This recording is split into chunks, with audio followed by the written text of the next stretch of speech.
Quiero presentarme ante ustedes. Yo soy el doctor Manuel Morales Garduño. Soy médico pediatra. Tengo muchos años de dedicarme a la medicina asistencial en la consulta externa y en el hospital. Hoy vamos a abordar un tema que es por demás preocupante, que es el de la diabetes y más enfocado hacia la infancia. Desde el punto de vista epidemiológico, ya es un gran problema de salud pública. ¿Y qué es la epidemiología?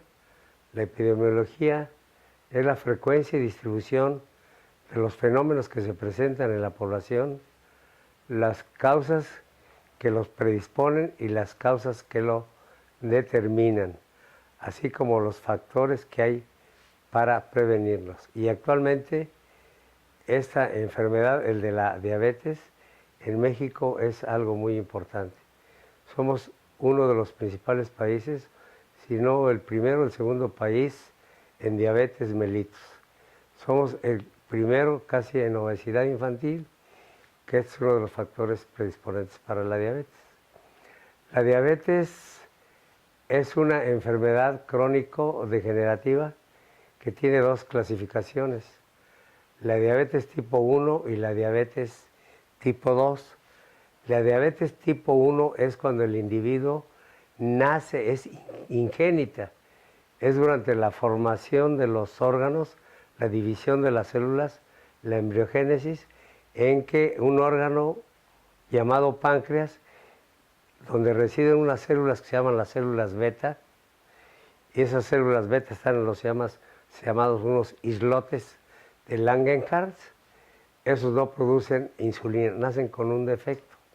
Esa es la diabetes tipo 1, y podemos ver casos de diabetes en niños de los 3 meses en adelante, y es espectacular ver ese tipo de diabetes. Y hay la diabetes tipo 2, que tiene una gran carga hereditaria, pero también que tiene una gran carga ambiental, y cuyo factor predisponente es el sobrepeso, la obesidad, la inactividad, el sedentarismo, ¿sí? Y esto se presenta en la etapa del adulto, que se llama la diabetes tipo 2 o enfermedad del adulto. Pero vemos con sorpresa que cada día se presenta más en la población infantil. Entonces es muy lamentable ver casos clínicos a los 12, 13 años en niños que traen un 40 o un 50% ya de sobrepeso y están manifestando la enfermedad del adulto. ¿Eso qué quiere decir? Que ese factor alimentario que está aportando una mayor cantidad de energía que se produce en aporte calórico, en desgaste calórico, en los niños pequeños, porque están recibiendo una sobredosis de nutrientes en los que van alimentos que están diseñados o están elaborados con carbohidratos o harinas fáciles, no son carbohidratos complejos, y tienen una sobrealimentación, y eso ocasiona una obesidad. Esa obesidad y esa alimentación exigen una mayor demanda de insulina, y entonces el páncreas va agotando la producción de insulina, pero también hay un fenómeno que hay una resistencia a la acción de la insulina en los tejidos, precisamente por esa alteración metabólica. Y entonces se desencadena el cuadro clínico de la diabetes mellitus en esos niños que tienen obesidad. Si un niño de 4, 5, 6, 7 años, 10, tiene un aporte calórico, por decirlo, de 1500 calorías, fíjense ustedes que con 2 refrescos de 600 mililitros, de esas Coca-Colas azucarados o refrescos azucarados, en 2 bebidas de 120, de 600 mililitros, está consumiendo 120 gramos de azúcares, de glucosa. Cada gramo de glucosa produce 4 calorías. Quiere decir que está consumiendo 480 calorías que casi es 1/3 de las calorías que debe recibir en el día. Eso nada más con 2 refrescos. Y ahí imagínense el resto de dulces, de papitas, de grasas, de exceso de... Entonces es un niño que viene consumiendo un aporte hasta de 2.500 o 3.000 calorías. El exceso de esa energía que se va dando de ese alimento se va a atesorar, se va a guardar en grasa, es el tejido graso. Va a aumentar la masa corporal a expensas del tejido graso y eso va a producir la obesidad infantil. Y la obesidad infantil es una causa predisponente o determinante precisamente para que aparezca la obesidad tipo 2, que ya la estamos viendo, ¿sí? Dice, bueno, ¿y cómo se manifiesta la diabetes mellitus? Diabetes quería decir, en los términos de la antigüedad griegos o romanos, quería decir sifón azucarado. Cuando hay un exceso de glucosa en la sangre, ese compuesto químico de la glucosa que causa un efecto en la sangre, tiende a eliminarse ese exceso por el riñón. Al eliminarse por el riñón, atrae agua, se elimina mayor cantidad de agua. Y entonces el individuo empieza a sacar esa energía de los depósitos, que es el tejido graso, y el individuo empieza a adelgazar, empieza a orinar más, como tiene un gasto calórico de sus reservas, tiene más apetito, empieza a comer más, está comiendo cada rato, y entonces descubre que está yendo a orinar frecuentemente y tiene necesidad de tomar líquidos. Comer, orinar y tomar líquidos.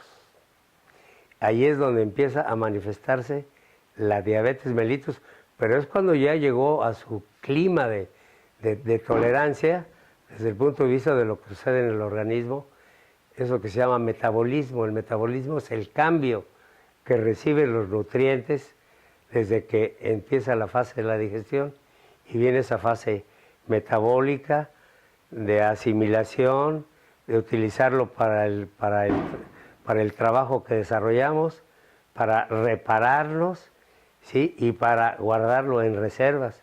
Generalmente la reserva de los azúcares es en el músculo y en el hígado, donde está una sustancia que se llama glucógeno, y de ahí nosotros disponemos, cuando no desayunamos, disponemos de esas reservas de glucógeno.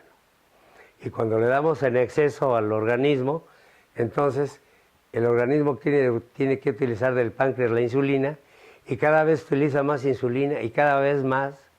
Entonces esa insulina tampoco actúa a nivel de las células y no se mete la glucosa para que nosotros generemos esa energía, podamos pensar, podamos caminar, podamos razonar, podamos hacer nuestros mecanismos automáticos, que es el respirar, la frecuencia cardíaca, la presión arterial, todo el trabajo interno del organismo, que es muy importante.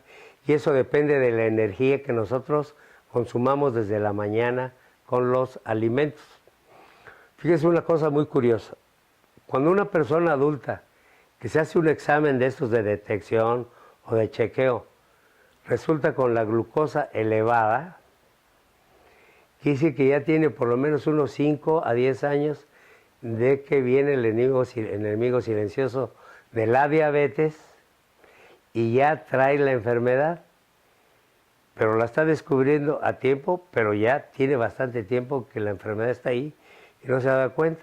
Y de repente viene ese derrumbe y pueden entrar en coma diabético, completamente derrumbarse, ir a cuidados intensivos, inclusive ser causa de muerte. Y ese individuo en ese momento, dependiendo cómo estén sus exámenes en la sangre, va a requerir del tratamiento. Y el tratamiento empieza, dependiendo de la fase en que se encuentra la enfermedad, empieza por la dieta. Y la dieta no es más que la distribución de los alimentos en el sentido de las proporciones, con una cantidad, una calidad y un equilibrio para dar el aporte calórico, ¿sí? Ahí empieza. Y luego empieza con el ejercicio, ¿qué? precisamente para que no se acumulen esas reservas en tejido graso y yo esté haciendo una acción metabólica. Es el ejercicio y la dieta. Y luego, si eso no lo corrige en esa fase inicial, vienen los medicamentos que se llaman hipoglicemiantes orales. Hay muchos, hay una gran variedad de hipoglicemiantes orales. Si eso no lo logra controlar, porque el páncreas ya no produce la suficiente cantidad de insulina y la insulina es eliminada por el propio organismo, hay que administrarle insulina que no es de él, insulina que se sintetiza, se fabrica, se obtiene del páncreas, inclusive de animales, en especial el cerdo. ¿Sí? Se produce esa insulina y hay que administrarla.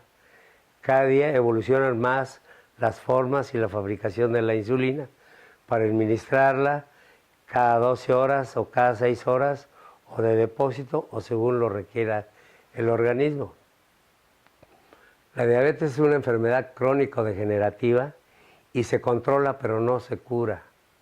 Y es una enfermedad que está ahí y es una enfermedad mortal de no cuidarla como debe ser o de no tratarla como debe ser.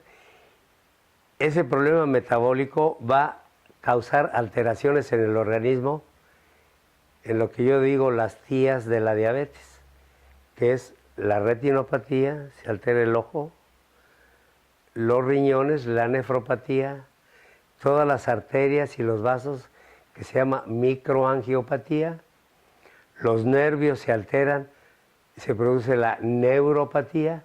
El hecho es que la persona con escasa circulación en las piernas, con escasa sensibilidad en las piernas, una herida que se produzca ahí puede evolucionar a una situación fatal porque ya no hay oxigenación en los tejidos, no hay sensibilidad y entonces esa parte del organismo se muere y entonces empiezan a causarles amputaciones en los pies, en las piernas, que inclusive pueden ir hasta las rodillas.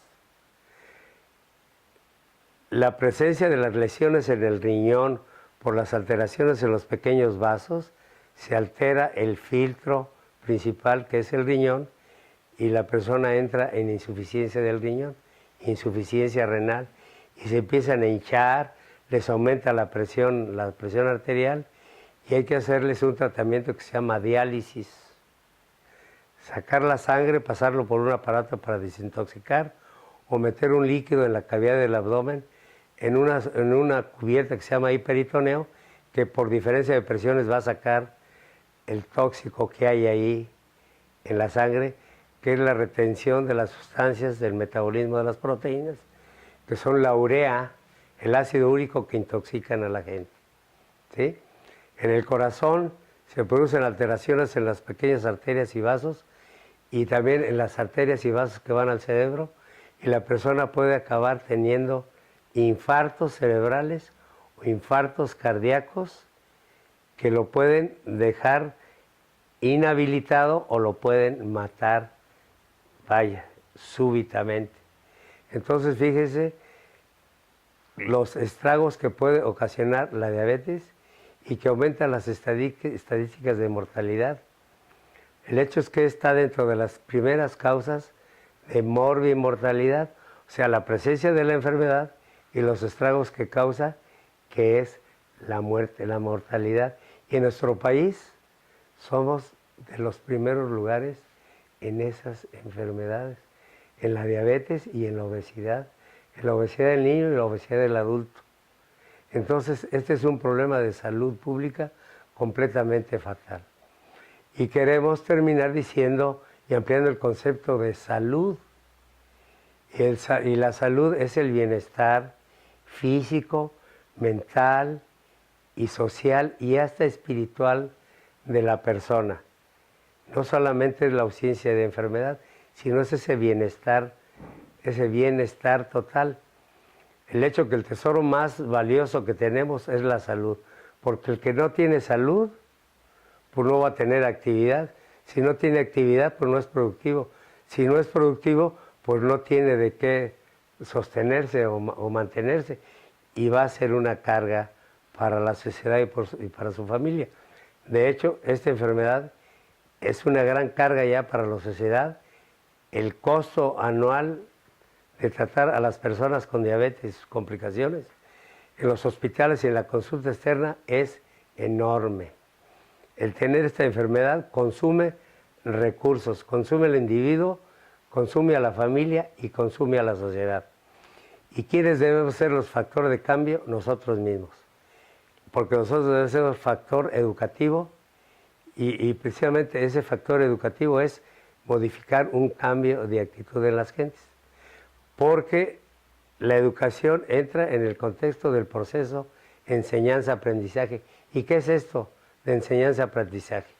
Tiene estos tres niveles. Es qué debo de saber, qué debo de saber hacer y qué actitud debo tomar. ¿Qué debo de saber? Es el afecto del conocimiento. El efecto del conocimiento, lo que se llama cognitivo. Los conocimientos que yo adquiero. El otro es el área, ¿qué debo de saber hacer? El área psicomotora. ¿Qué habilidades debo de tener yo para conmigo mismo o para con mi entorno? Y el otro es el área afectiva, ¿qué actitud debo de tener yo? O sea, una actitud positiva, una actitud afectiva, una actitud de protección.